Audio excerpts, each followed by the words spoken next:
Hello, grade 11 students. In this video, we're going to talk about our new lesson about mitosis and meiosis. What is mitosis? What is meiosis? And what are the main differences between these two?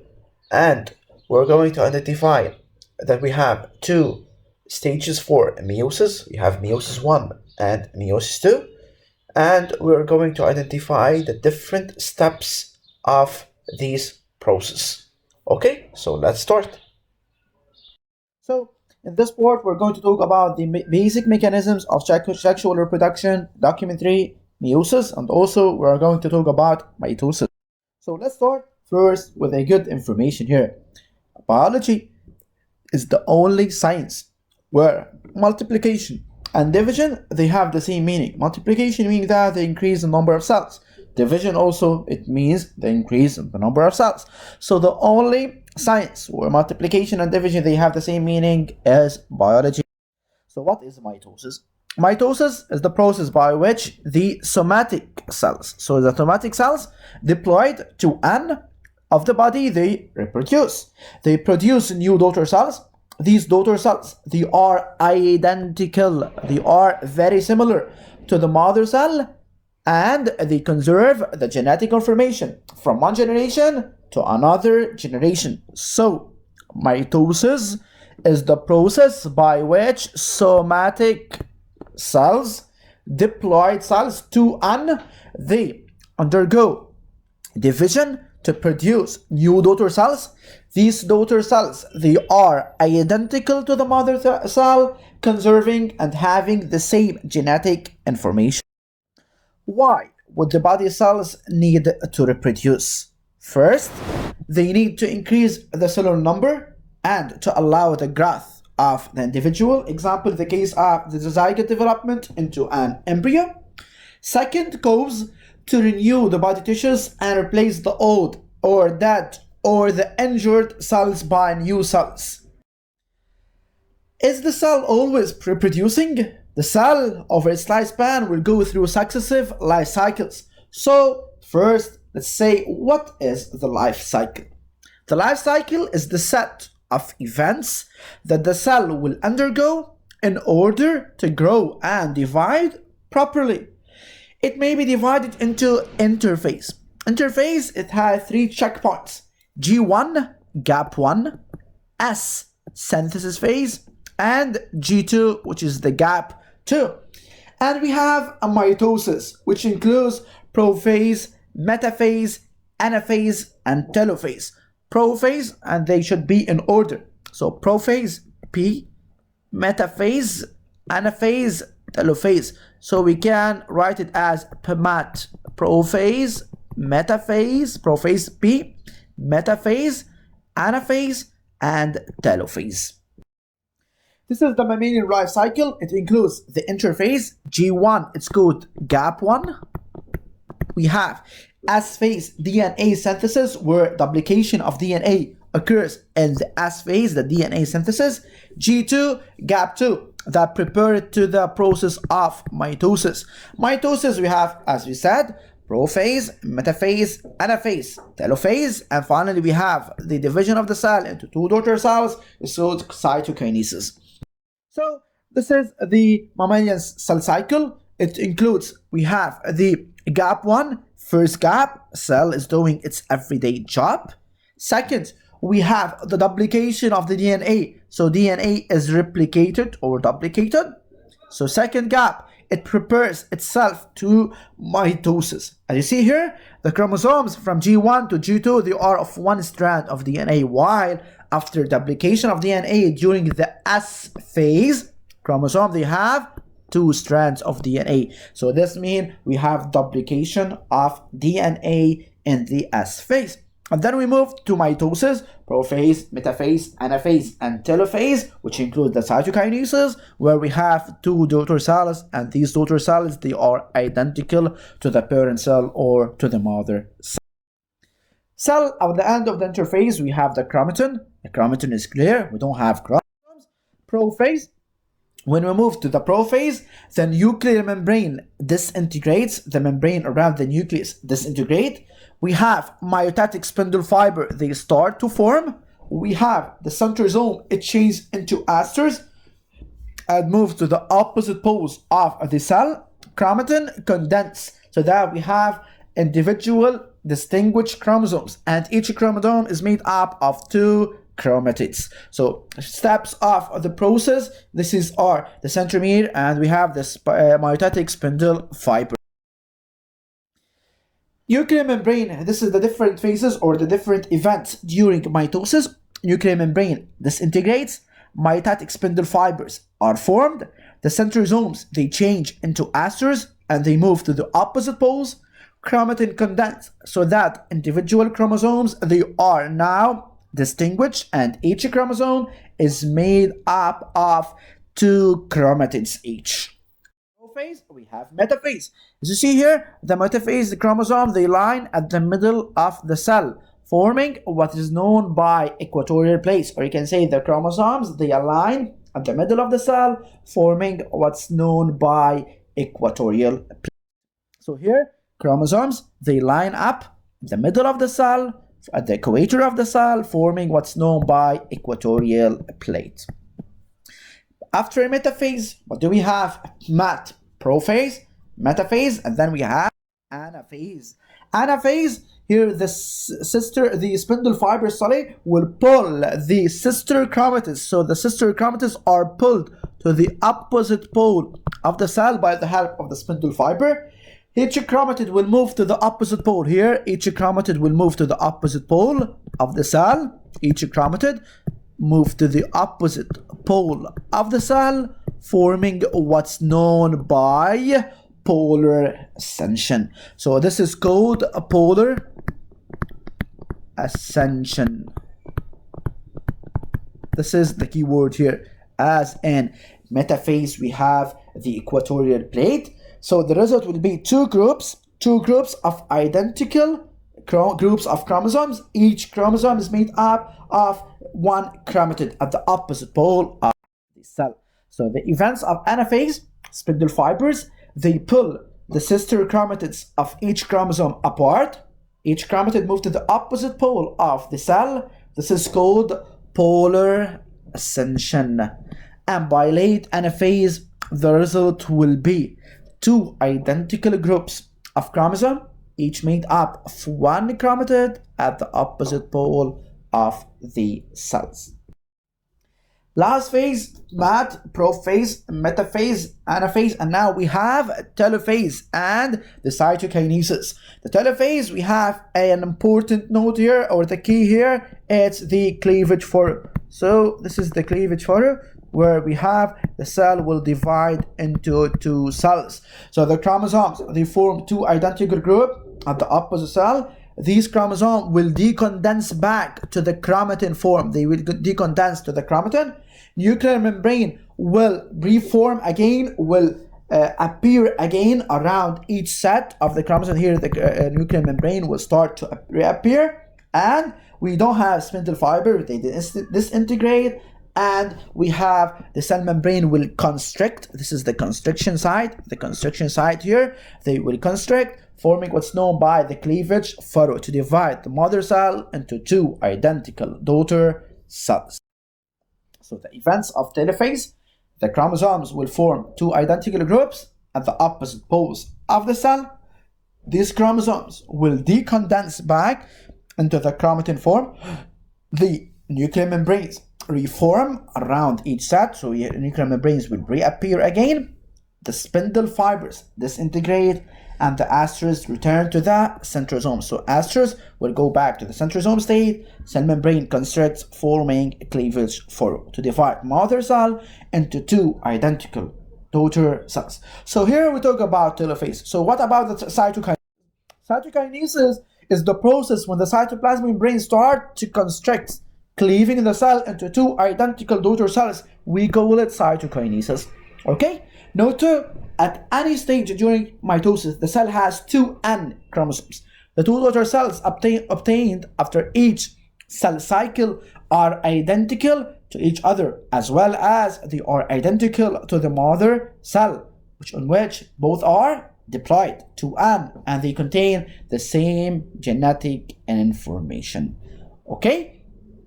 Let's move now to this figure. This figure showing the different phases of mitosis. Here, G2 of interphase, and then we have, this is prophase, centrosomes, we have spindle fiber that start to form. We have chromatin condense, so each chromosome is made up of 2 chromatids each. This is the pro-metaphase, or we call it early metaphase, where the chromosomes start to move to the center of the cell, forming what's known by the equatorial plate.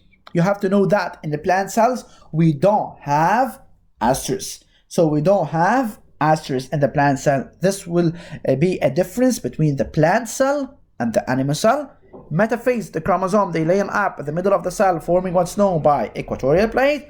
Anaphase, sister chromatids will be pulled to the opposite pole of the cell, forming what's known by polar extension. On the last stage, we have telophase and cytokinesis, where the cell will divide into 2 daughter cells. These daughter cells, they are identical to the mother cell, having the same genetic information. There is again the figure showing the different phases of mitosis. Also, this is interphase, prophase. This chromosome, they start to condense, they line up in the middle of the cell. So whenever you see a chromosome lining up in the middle of the cell, immediately this is metaphase. Chromatids moving to opposite pole of the cell, this is called anaphase. Telophase, we have 2 daughter cells that are dividing. Okay, so here are figures of the process of mitosis under the microscope. These are the prophase, metaphase. Here we have lining in the middle of the cell, forming what is known by equatorial plate. Here they move to the opposite poles, polar ascension, and here we have the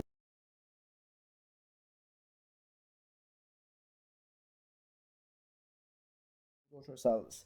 In this application, the following the following table shows the variation of the amount of DNA per cell in AU in a cell as a function of time in hour. So as you see here, the quantity of DNA at time 0, it was 4 AU. At time 1, it remains 1 AU. 6, it increases to 3, it increases to 6. At time 4 hours, it increases to 8 and remains constant till the 7th hour, and then it decreases back to 4. So as time passes from 1 to 4 hour, from 0 to 1 hour, the quantity of DNA per cell remains constant at 4 AU. Then as time increases from 1 to 4, the quantity of DNA increases from 4 to AU and it remains constant until the 7th hour, where it decreases to 4 AU and remains constant till the 4th hour. So the life cycle here, it lasts from 0 to the 7th hour. So the duration of the cell cycle is 7 hours. All of you know that duration of the cell cycle is duration of interphase plus duration of mitosis. So here, we present the data in the form of the graph, so you have to draw with the graph. Number 2, analyze this graph. Already we did the analysis. Indicate the duration, it will be 7 hours. This 7 hours includes the interphase plus mitosis. So you have to be careful. The cell cycle is interphase plus mitosis. Knowing that mitosis is 1 hour, so the total is 7. Mitosis is 1 hour. What is the time for the interphase? 7 minus 1 is going to be 6 hours. Schematize the cell at the 2nd hour, early 7th, and the late 7th. So you have to draw the chromosomes at these type. Schematize the chromosome at each of these instances, also 1 chromatid or 2 chromatids. What happens during interphase? You have to know that during interphase we have duplication or replication of the quantity of DNA per cell. This is the analysis. At time equals 0 hours, the quantity of DNA per cell is 4 AU. So as time passes from 0 to the 1st hour, the quantity of DNA per cell remains constant at 4 AU. Then, as time passes from 1 to 4 hours, the quantity of DNA per cell increases from 4 to 8 AU and remains constant at 8 AU. Until the 7th hour, then at the 7th hour, the quantity of DNA drops from 8 to 4 and remains constant at 4 till the 10th. So life cycle, as I said, It starts from 0 to 7, so duration is 7. Knowing that mitosis is 1 hour, so the interface is going to be 7 minus 1, so it's 6 hours. Second hour is the interface, early 7th is anaphase, and the late will be the interphase. You have to draw the figures that we already drawn before. 7, during interphase, the chromosomes, they duplicate, allowing the duplication of DNA and duplicating the quantity of DNA per cell. As you note in plant cells, as I said before, no asters. So there's a difference between mitosis, in plants and in animals. And plants, there is no asters. Also, no constriction occurs at the end of telophase due to the rigid cellulose wall. So new cellulose wall will be formed, leading to two daughter cell at the end of interphase, as we already said. Okay, let's move to gametes, specialized cells with 23 chromosomes, activity 1, pages 170 and 171. Let's move now to meiosis. Mitosis is the process by which the somatic cells. Here in the meiosis, we have the mother cell of the gametes, diploid 2N, produce the gametes haploid 1N. So before meiosis begins, the mother cell of gametes go through an interphase in preparation for meiosis. Meiosis includes two divisions. We have meiosis 1 and meiosis 2. Meiosis 1 is called reductional division, and we will see why it's called reductional.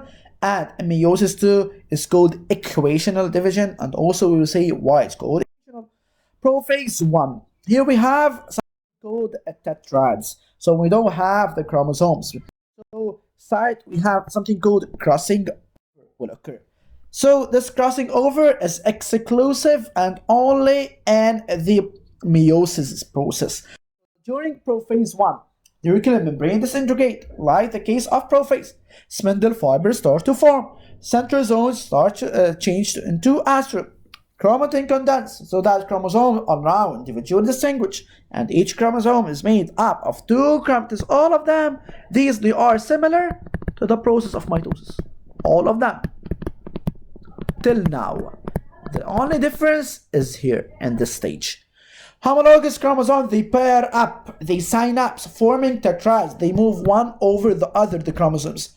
This increases the chance of something called crossing over between the non-sister chromatids of paired homologous chromosomes. So this is the only difference. We have the tetrads. So this is the metaphase 1 of meiosis 1. Okay, the formation of the tetrads. Let's move now. Metaphase 1. What happens during the metaphase 1? We don't have chromosomes, they line up. We have tetrads. They line up at the equatorial plate of the spindle fiber, at the equator of the cell. Let's move now to anaphase 1. Anaphase 1, spindle fiber will pull, not the sister chromosomes, they will pull the homologous chromosomes. So they will pull the homologous chromosomes of each tetrad. Okay? Each chromosome will move to opposite pole of the cell, forming what's known by polar ascension, and here at the site of the crossing over. Late anaphase, we will have 2 groups. Each is made of 2 chromatids. Chromosome is made up of 2 chromatids, and then they move to the opposite cell. So the events of anaphase 1, spindle fibers, they pull the homologous chromosomes. In the anaphase of mitosis, the sister chromatids, if you remember. So here, pull the homologous chromosomes of each tetrad apart. Each chromosome move to the opposite pole of the cell. Polar ascension. By late anaphase, the result will be 2 groups, each made of 2 chromatids at each pole of the cell. Telophase 1. What will happen in telophase 1? During telophase 1, cell membrane constrict, forming cleavage furrow. It's trivial here. 2 daughter cells obtained, where each carry 1 copy of chromosomes, each of 2 chromatids each. Obtained daughter cells, they are haploid. Number of chromosomes is reduced here. That's why meiosis 1 is called reductional division. So meiosis 1 is called reduction because the number of chromosomes is reduced. This is why it's called reductional. Daughter cells, they are different from each other, and they are different from the mother cell. The chromosome form two groups on the opposite pole of the cell. The spindle fiber disintegrate and the asters go back to the centrosome state. So the nuclear membrane will form again. There is an important note here that the meiosis 1 and meiosis 2, we don't have an interface between them. Okay, so there is no interface between meiosis 1 and meiosis 2. Meiosis 1, we have prophase 1, metaphase 1, anaphase 1, telophase 1. Then we move prophase 2, anaphase 2, metaphase 2, anaphase 2, telophase 2. Okay, guys? So, and prophase, what will happen? The mitotic spindle fiber starts to form. The centrosome, they change into asters, and the nuclear membrane disintegrate. This is very similar to that of mitosis. Very similar. Metaphase 2. What will happen at metaphase 2? The chromosome, they line up at the middle of the cell, forming what's known by equatorial plate. This is identical. Meiosis 2, as you see till now, and prophase 2 and metaphase 2, they are 100% identical to mitosis. But we have here two daughter cells. Let's move to anaphase 2. So as I said, metaphase 2, chromosome line up at the equator of the cell, forming what's known by equatorial. Anaphase 2, as you see here, the mitotic spindle fiber will pull the sister chromatids of each chromosome to the opposite pole of the cell, forming what's known by polar ascension. The result will be at the end two groups. Each group is made up of one chromatid, each at the opposite pole of the cell. As you see here, till now, this is identical to mitosis. Anaphase 2, the spindle fibers will pull the sister chromatids upward, forming what's known by polar ascension. Late anaphase, the result will be two groups of chromosome, each made up of one chromatid each at the opposite poles of the cell. Telophase 2 and cytokinesis. The chromosomes form two groups at the opposite pole of the cell. Here we have 1, 2, 3, 4. So these chromosomes will decondense back into what? Into the chromatin. Nuclear membrane start to form around each side, and the spindle fiber disintegrate, and the asters go back to the centrosome state. So the result here, we have 4 daughter cells, and this is an important difference between mitosis and meiosis. We have 4 daughter cells. So the chromosomes, they form two groups at the opposite pole of the cell. These chromosomes will decondense back into the chromatin, form nuclear membranes. This start to form around each set of chromosomes, and the spindle fiber disintegrate, and the asters return to the centrosome state. Here the figure showing interphase. Meiosis 1 separates homologous chromosomes. Meiosis 1, prophase 1, metaphase 1, anaphase 2. These are the tetrads that I told you about. This is the tetrads. Okay, these are the tetrads. Here 2n equals 6. Okay, so number of possible orientations here is 2 to the power of the number of chromosome pair. How many pairs we have? 3. So 2 to the power 3 is going to equal to 8. Comparison of mitosis and meiosis in haploid cell. This slide is going to be divided into 2. Okay, this figure. So mitosis, we have interphase, prophase, the chromosome line. The chromosomes will be 2 chromatids each, and the chromosome will line at the middle of the cell, forming equatorial plate. But in meiosis, we have prophase 1, prophase, metaphase 1. Here the tetrads, pairing of homologous chromosomes, as I said, is called tetrads. So tetrads, they line at the middle of the cell, homologous pair of duplicated chromosome. Instead of this, you can say tetrads, they line up at the line of the equatorial line or the equatorial plate. Here metaphase. Let's now move to the anaphase and the telophase. Anaphase and the mitosis, the sister chromatids, they are pulled apart, and we have at the end 2 daughter cells, and this is the anaphase and telophase. While for the meiosis, we have cell division 1, it's continued, and we have 2 daughter cells at the end, and then we have metaphase 2, anaphase 2, telophase 2, and we have 2 daughter cells. So here we have 2, here we have 2, so the total will be 4 daughter cells, while in mitosis we have only 2 daughter cells. Okay, guys? So also a figure showing the differences between the mitosis and meiosis. Okay, meiosis 1 here for sure, and This is meiosis 1 and meiosis 2, leading to the formation of 4 daughter cells. These 4 daughter cells, they contain 1 chromosome each, and these cells will become what's known by the gametes. So this will be the gamete. Also, this mitosis, DNA replicates 2 daughter cells, and they are identical to the mother cell, while in the meiosis, they are not identical to the mother cell, and we have 4 daughter cells. Each daughter cell will give 2. So after meiosis 1, we have 2. After meiosis 2, we're gonna have 4 daughter cells. Let's move to this very important table showing the comparison between mitosis and meiosis. So mitosis would always get place at the somatic cell. It will occur only in the somatic, while meiosis in the gonads. So, okay, sperm in the ovum aims for the growth or the renewal and replacement of the cells. For meiosis, it's production of haploid 1N gametes. 1 division only, producing 2 daughter cells in mitosis. So we have only 2 daughter cells, while 2 successive division in meiosis. What the meaning of this? Meiosis 1 and meiosis 2, producing 4 gametes, 4 daughter cells. Mother cell 2N and daughter cell is 2N, the same number of chromosomes per cell, while number of chromosomes is reduced into half, going from the mother cell, which is 2N, to the daughter cells or the produced gametes, which are haploid 1N.